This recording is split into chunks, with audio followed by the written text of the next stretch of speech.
듣겠습니다. 우리가 이제 마가복음 16장을 맞이했습니다. 16장까지 마가복음이 있는데 우리 마지막 장이죠. 이 본문은 안식일이 지난 후 그 예수께서 부활하신 사건을 가르쳐 주고 있습니다. 이 부활하셨을 때 가장 먼저 이 부활을 체험했던 여인들을 볼 수가 있죠.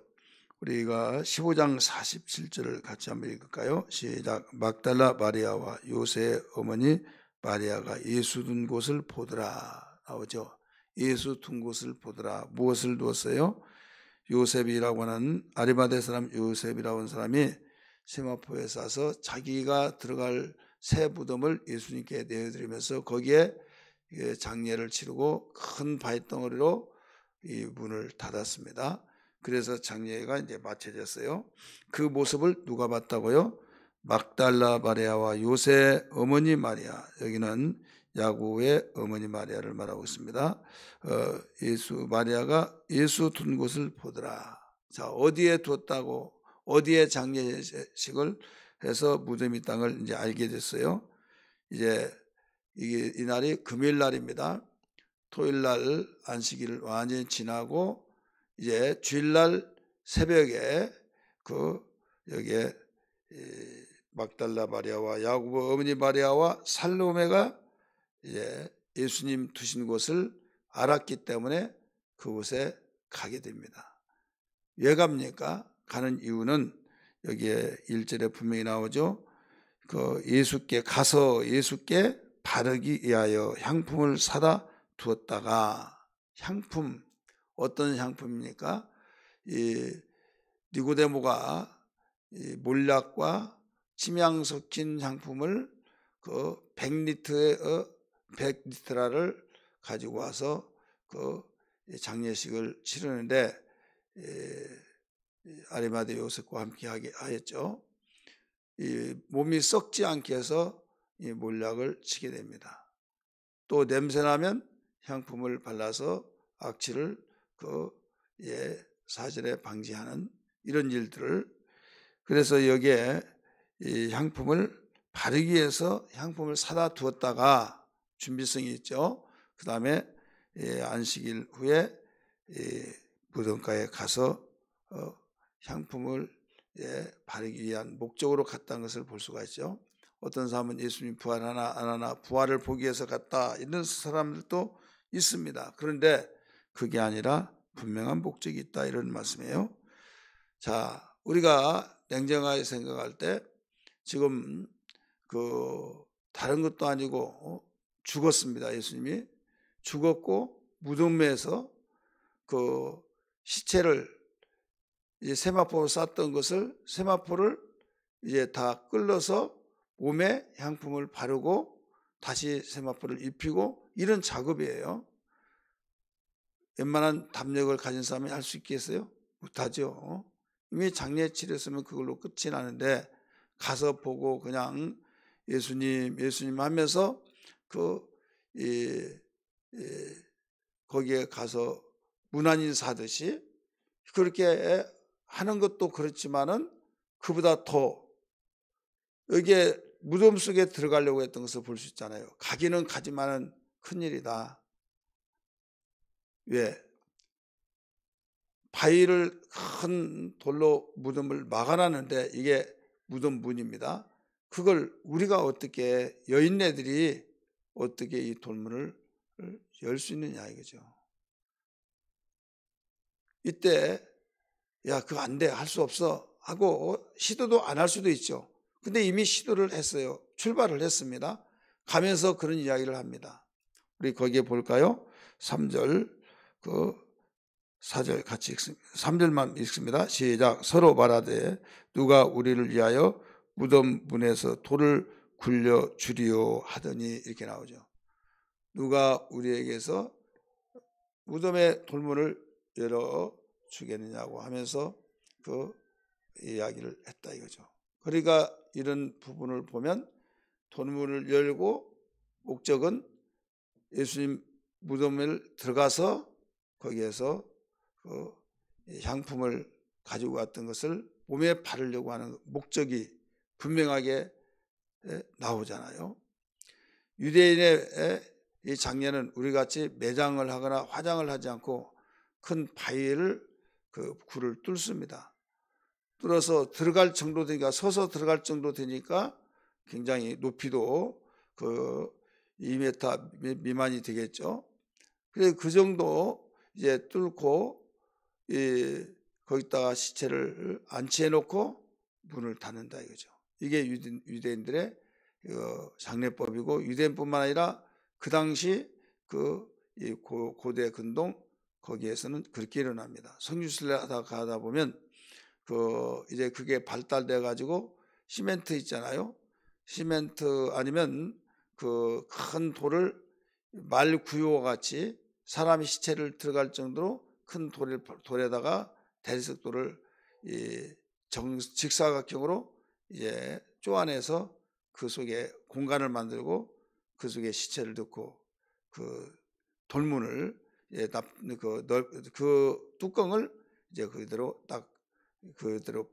닫고, 그다음 거기에 누가 열지 못하도록 장치를 해 놓습니다. 근데 도굴꾼이 그걸 끊어서 가락지 같은 거, 금지발 같은 거 빼가고 이제 이런 그 사례들이 일어나고 그랬어요. 근데 유대인들은 그렇게 하지 않고 이제 바위를 뚫고 거기에 큰 돌문을 닫았다 이거죠. 자, 오늘 우리는 여기에서 여인들이, 남자들도 그렇게 할 수 없는 상황인데 여인들이 이 일을 했다. 오늘 제목이 뭡니까? 헌신하는 여인들이죠. 주님을 시체 올약을 그 향품을 바르기 위해서 사다가 놓고 안식일이 지나니까 가게 됐다 이거예요. 헌신은 누가 하느냐? 사랑하는 자가 하는 겁니다. 주님에 대한 헌신, 그는 주님을 사랑하기 때문에 이런 일을 할 수 있고, 무서움도 또 그 시체를 문을 열고 들어가려고 하는 그런 마음도 사랑을 어떤 누구도 이길 수 없다 이거죠. 여러분, 자녀를 내가 키우기 전에, 결혼하기 전에는 기저귀를 갈 수도 없고 보기도, 또 냄새나면 고맙고 고개를 돌리고 그랬던 자신이 지금은 이제는 기저귀가 나와서 옛날하고 다르지만은 그 가재로 만드는 기저귀 일회용이 아니라 계속 사용한 그 모든 것을, 세제도 많이 없었고 빨래비누로 빨고 이럴 때 그 모든 것들을 다 해냈다 이거죠. 근데 아가씨들이 그렇게 했던 자신이 결혼하면 나중에 그런 모든 것을 서슴없이 한다 이거죠.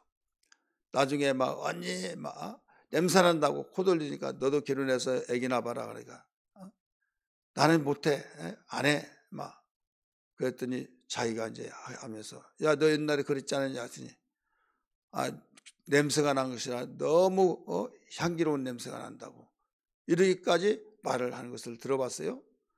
그런데 어떻게 그렇게 되느냐? 사랑하니까. 한번 따라서 합시다. 사랑하니까 되어진 거예요. 여인들이 무덤에 가는 것도 사랑하기 때문에, 여인이 돌문을 열고 향품을 바르려고 했던 모든 시도하고 가는 것도 주님을 사랑하기 때문에. 그래서 헌신은 사랑하지 않고는 절대 할 수가 없습니다. 사랑하기 때문에 헌신을 할 수 있다는 것을 여기서 잘 보여주고 있죠. 그러면 사랑으로 하는 이 헌신 속에서 나타나는 현상, 곧 결과는 어떻게 되어지느냐? 첫째로 그 결과는 마음에 먹었던 생각을 하나님이 일을 해주셨다는 것을 여기서 볼 수가 있죠. 곧 돌문이 열려졌죠. 이미 3절에서 우리가 가지만은 누가 우리에게 돌문을 열어줄고, 우리는 열 수가 없는데 어떻게 열어주냐? 그랬더니 마음에 그렇게 사모하고 있죠. 열려지기를 원했죠. 자기들의 힘은 할 수 없죠. 근데 사랑하기 때문에 향품을 준비해 놓았다가 가게 되면서 그런 말 할 때 도착해 보니까 문이 열려져 있다 이거죠. 자, 하나님께서 생각만 하더라도 사랑하는 헌신스러운 그 마음을 보시고 일을 해주셨다는 걸 알아야 될 줄 믿기 바랍니다. 오늘날도 마찬가지죠. 우리가 주님을 사랑하고 헌신한 그 사람에게는 뭐 좀 있으면, 심지어는 먹을 것도 뭐 좀 먹고 싶은데, 헌신하는 데는 돈을 쓰는데 먹고 싶은 것을 때는 돈이 없다 이거죠. 그러니까 한마디로 말해서 다르게 표현한다면, 먹고 헌신할 것으로 먹으면 되는데 내가 먹으면 헌신하지 못하니까 먹지 않냐고 헌신을 사용했더니 생각만 했는데도 불구하고 그것을 누가 벌써 다 알고 갖다 준 것처럼, 이것은 하나님이 내 마음을 아시고 그 사람을 통해서 갖다 줬다는 것을 알 수가 있죠. 이런 일들은 그때나 지금이나 앞으로도 계속 일어나는 것을 믿기 바랍니다. 두 번째, 우리에게 사랑으로 헌신하는 사람에게 나타난 역사는 뭐냐? 오늘 본문의 사건 여인들은 이 나타난 결과는 바로 모든 사람들 가운데서 가장 먼저 예수님의 부활하심을 보게 됐다 이 말입니다. 부활하심의 역사를 확인하게 됐다. 지금 돌문이 열려지니까 어떻게 됩니까? 쑥 들어갑니다. 야, 돈 열려졌다. 그래서 마태복음 같은 경우는 누가 우리 선생님을 도둑질한 거 아닌가 아마 그럴 정도로. 왜? 문이 열려졌다는 것은 도굴에 가는 자들이 있기 때문에 도둑질한 거 아니냐. 그러면서 갔더니 거기에 천사가 오른편에 있으면서 무서워하니까. 왜? 지금 무덤에 예수님의 시체는 없고 사람이 있으니까 당신이 가져가지 않느냐 했더니 마태복음에서 그렇게 나옵니다. 근데 여기에서는 무서워하지 마라. 벌써 안정을 시켜주죠. 너희가 이 만나러 왔던 예수님은 이미 살아나셨다 하면서 안정을 빌면서 너희보다 먼저 갈릴리로 가신다고 했다. 이 말씀을 가르쳐주고 있죠. 그리고 마태복음에서는 빨리 가서 제자들에게 이 사건을 가르쳐주라 이런 말씀이 나와요. 오늘 마가복음에서는 그렇게 나오지 않지만은 어쨌든 그 부활하신 그 사건을 천사입니다. 천사를 통해서 모든 것을 알게 됩니다. 그러면서 너무 기쁨, 너무 놀람, 지금 꿈인가 생신가 할 정도로 그런 가운데서 말을 못했더라. 기쁨 반, 또 놀람 반, 무서움 반. 왜? 이럴 수가 있어. 막 죽었다가 살아난다는 말을 했지만은 그 말만 들었을 때하고 실제로 그 목격을 하는 그것을 볼 때 놀라운 역사다 이거죠. 그래서 맨 마지막 8절에서 이 무서움과 아무 말을 하지 못했다. 오늘 부활의 역사를 처음으로 목격하게 된 것을 어떻게 되느냐? 요한복음에서는 가다가 예수님이 나타납니다. 막달라 마리아에게 선생님 하니까 나를 아직 만지지 말라. 나는 아직 아버지께 올라가지 못했다. 나의 아버지 너의 아버지 하면서 이야기를 하게 되죠. 여기는 실제로 보게 된 거죠. 그렇기 때문에 헌신하러 왔던, 주님을 사랑하여 헌신했던 이 여인들에게 예수님의 부활을 최초에 보여줬던 그 사건, 이것은 영광 중에 영광인 걸 믿기 바랍니다. 할렐루야. 그러므로 오늘 우리는 이 시간에 우리가 알아야 할 것은, 오늘날도 우리가 주님을 사랑함으로 헌신한 사람에게는 이러한 놀라운 현상들, 이러한 놀라운 축복들의 역사가 지속되고 계속된 것을 알아야 될 줄 믿기 바랍니다. 그래서 헌신은 심는 것이고, 또 헌신은 말로 하는 것이 아니라 말로 하겠다고는 고백으로 실천이 되기 때문에 사람이 무엇으로 심든지 그대로 거두리라 하신 것처럼 거두게 되는 것을 믿기 바랍니다. 생명의 역사, 기쁨의 역사, 감개의 역사, 아름다운 역사, 아름다운 간증거리들이 수없이 일어나는 것을 기억하면서 항상 헌신에 불이 붙여지기를 주의 이름으로 축원합니다. 헌신은 누가 한다고요? 바로 주님을 사랑하는 마음을 가질 때만이 할 수 있지, 절대 주님을 사랑하는 마음이 없으면 할 수가 없는 겁니다. 만약에 사랑하지 못하더라도 한다고 하는 것은 여기에 이 마음속에 이 뜨거움이 되어질 수 없고, 무거운 짐이 되고, 안 하자니 힘들고, 이거 찝찝하고 하자니 힘들고, 억압 속에서 하게 되죠. 그러니 전심을 다해서 할 수가 없죠.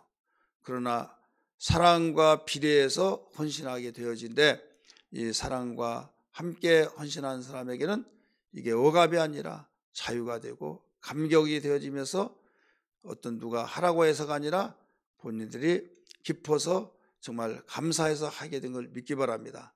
여인들이 그랬다, 이런 말씀입니다. 우리 314장 1절 찬송 부르고 기도하는 아침 되겠습니다.